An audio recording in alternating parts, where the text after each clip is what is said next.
Good morning. Dr. Mark is not here this morning, so he elected me to speak this morning. So in keeping in line with his spirit, I'd like to tell a joke. One day, a group of scientists got together and decided that man had come a long way and no longer needed God. So they picked one scientist to go and tell him that they were done with him. The scientist walked up to God and said, God, we've decided that we no longer need you. We're to the point that we can clone people and do many miraculous things. So why don't you just go on and get lost? So God listened very patiently and kindly to the man. And after the scientist was done talking, God said, very well. How about this? Let's say we have a man-making contest. To which the scientist replied, okay, great. But God added, now we're going to do this just like we did in the old days with Adam. The scientist said, sure, no problem, and bent down and grabbed himself a handful of dirt. And God looked at him and said, no, you go get your own dirt.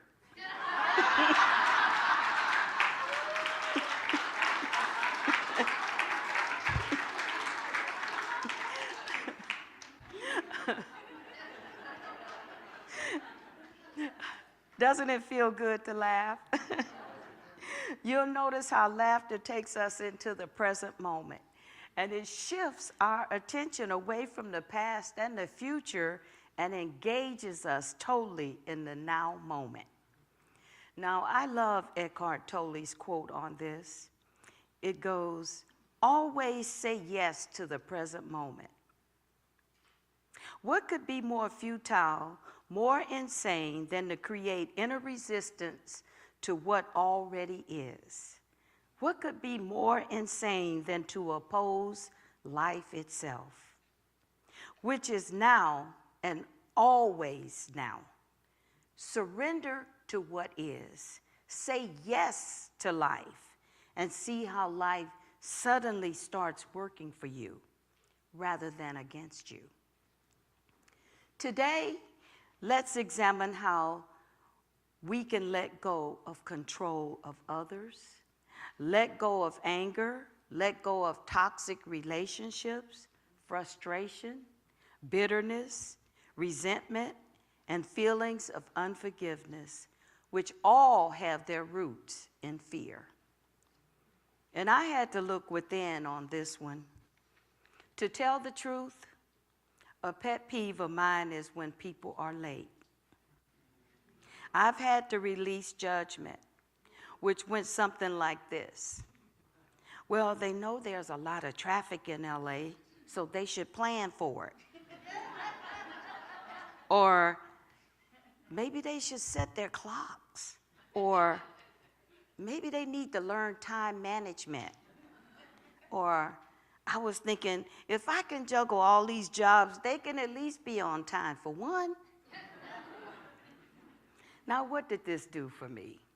Absolutely nothing positive. It's not only judgmental, but it's energy zapping. And quite frankly, none of my business. But see, I justify it. For example, in the case of my hairstylist, I'll bet some of you can relate to this. She sets an appointment time, but there's a pattern with her not keeping it. I hear a few amens. Just before the designated appointment time, she'll text me she's running late because she has to go to the beauty supply store, but comes in with Starbucks. Now, I know you see where I'm going with this. And I'm thinking, couldn't she have this out of the way before the big M, me?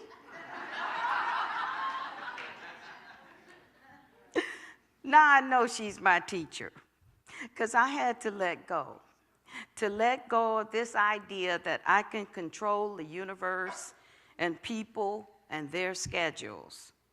And I noticed that once I accepted what Eckhart Tolle calls the what is, I realized that she is in her own evolutionary process, and I had peace. 2 weeks ago, I was so cool, you would have been so proud of me. I even expected that she would text me changing the time. So I got my phone out and just stared at it just before, just,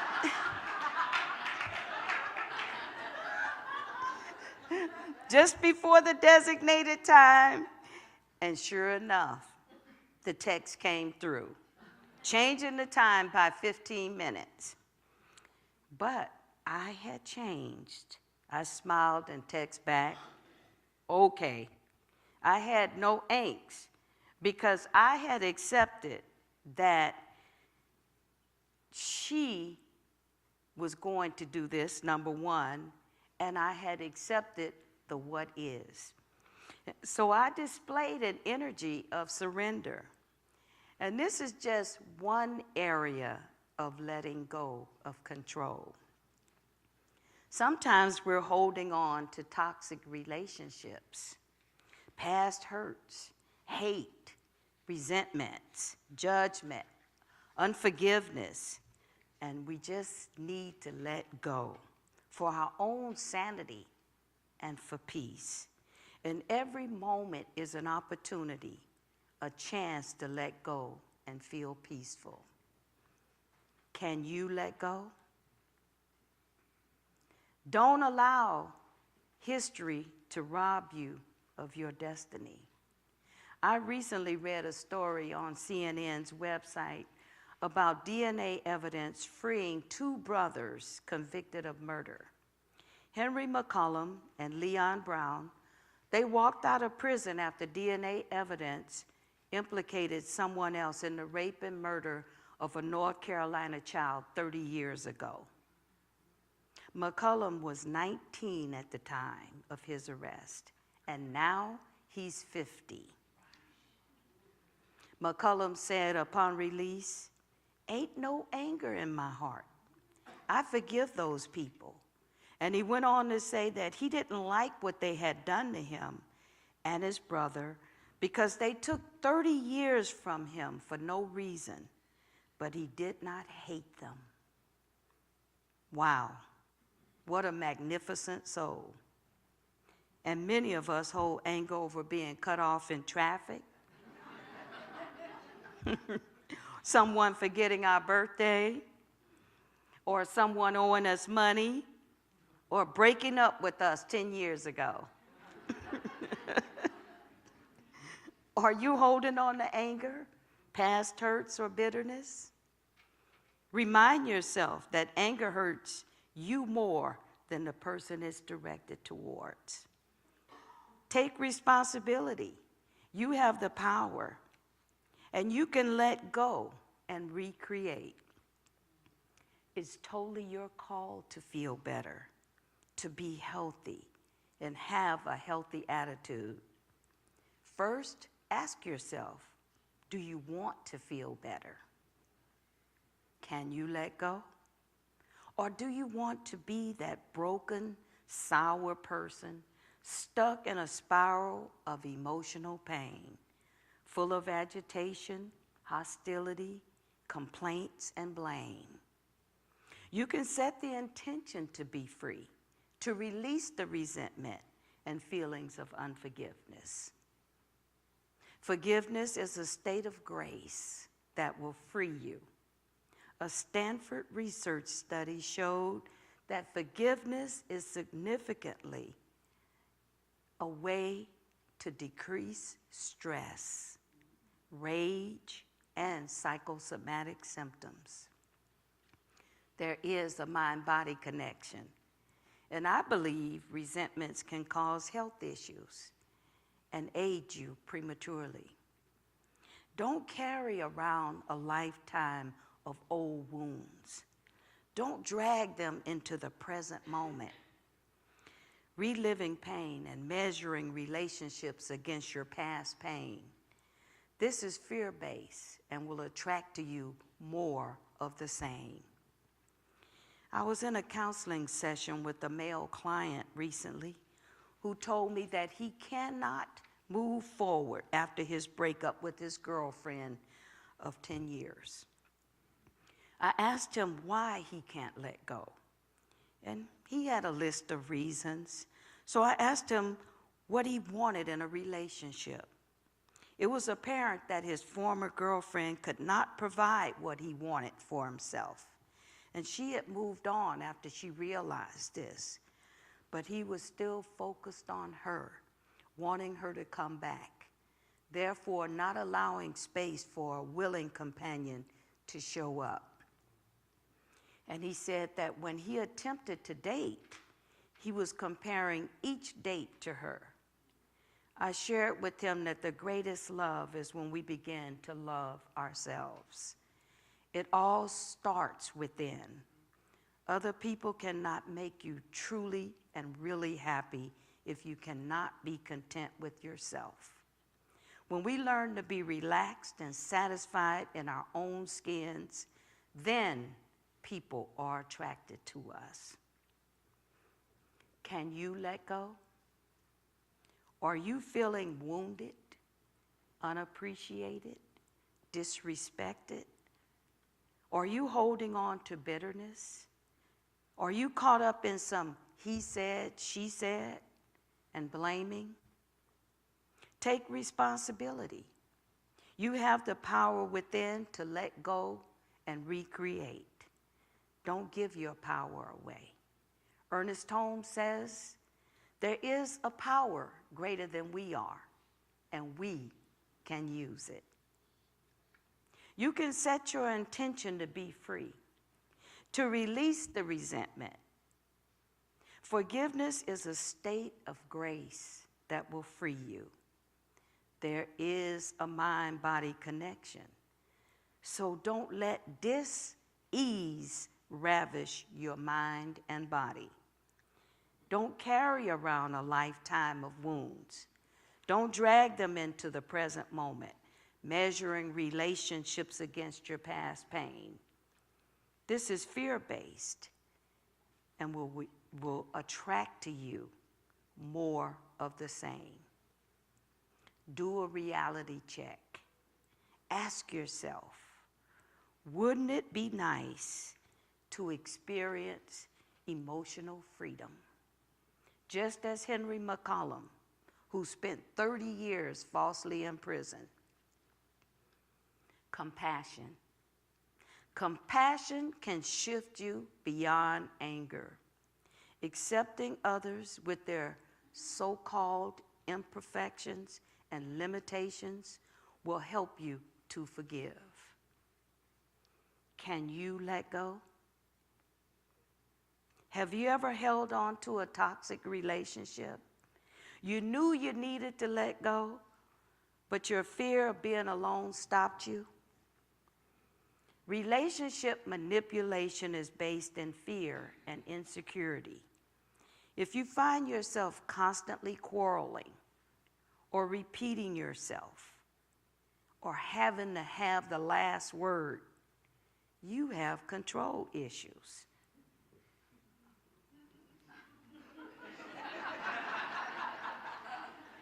Look at this. You can change it and expand your possibilities. Once you learn that you can't control others and all outcomes, there is a divine plan unfolding for everyone, and the change must be within ourselves. Some of us try to control our children's lives. This deprives them of opportunities to learn and gain wisdom from their mistakes. Trying to control all aspects of our children's lives leads to resistance and, in some cases, rebellion. Can you let go? Have you ever been around someone who offers unsolicited advice and opinions under the guise of love. These know-it-alls are always recommending and repeating themselves. What a sure way to repel people. Their intentions may be good, but their messages are poorly received and are rarely followed because it's such a turnoff. You have to let go. Let go of what you want the outcome to be. Let go of attachment to the outcome. You'll discover that letting go of control brings freedom and contentment, harmony with others, peace of mind, and well-being. Recognize that we become controlling and domineering because of our fears, egos, anxieties, and insecurities. To continue down this path will eventually lead you to a lonely life of isolation as a victim of fear.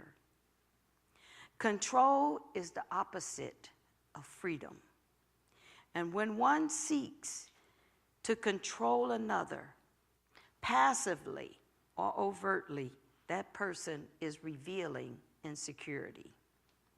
Love, affection, or friendship should never be based on the need to control, manipulate, or take away choice from another person. Knowing this is the beginning of the healing process. There are some changes in our thinking that we can do to be free, and I'll touch on them briefly. Number one is come back to the present moment. When you find yourself in a pattern of fear and control, step back and take a deep breath. Imagine your breath exhaling all of the fear. Visualize a huge wave washing away your fear, or find an image that you can relate to. Number two, put things in perspective. When you are in the present, detach from the story.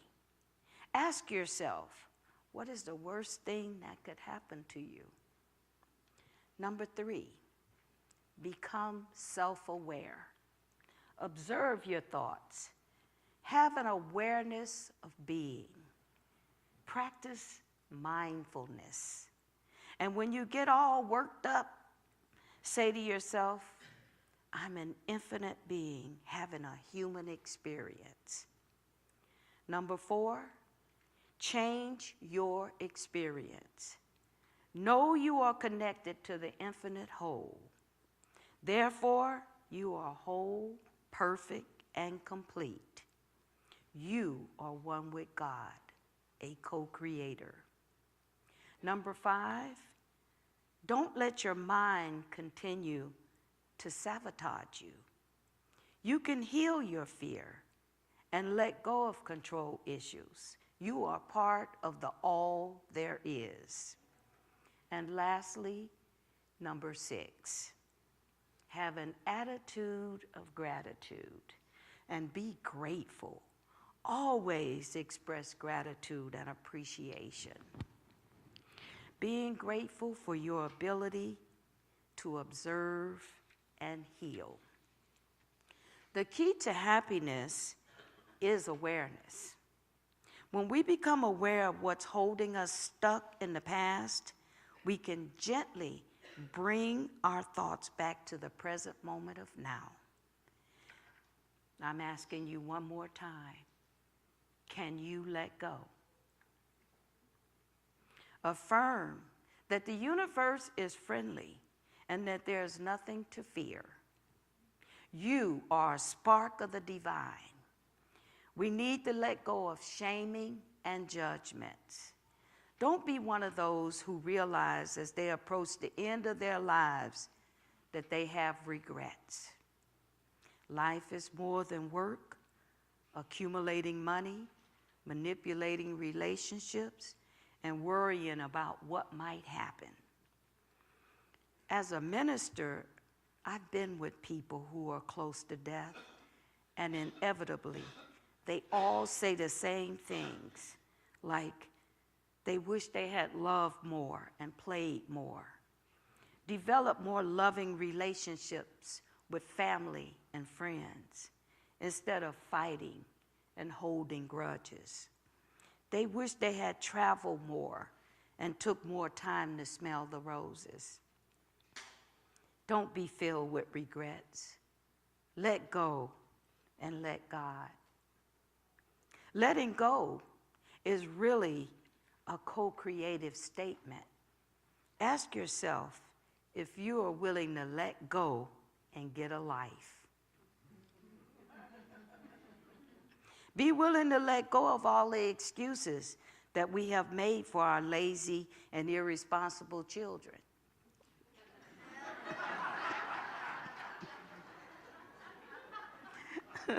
Be willing to let go of those relationships that no longer serve us, where we're not treated with respect or dignity.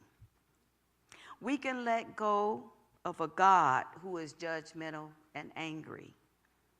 We can let go of blaming others for our unhealthy choices we continue to make. We can let go of unhealthy use of food or alcohol. In this sense, letting go is a positive, creative action. It does not mean putting your hands in the air and waving them like you just don't care and appearing helpless.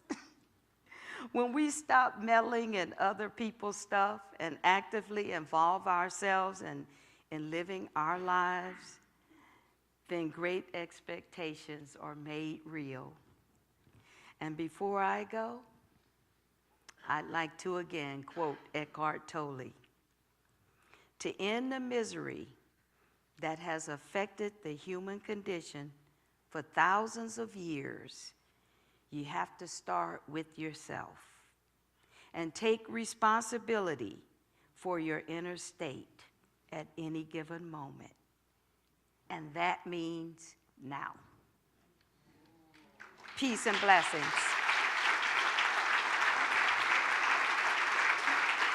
Thank you. Thank you. Thank you. Let us turn within.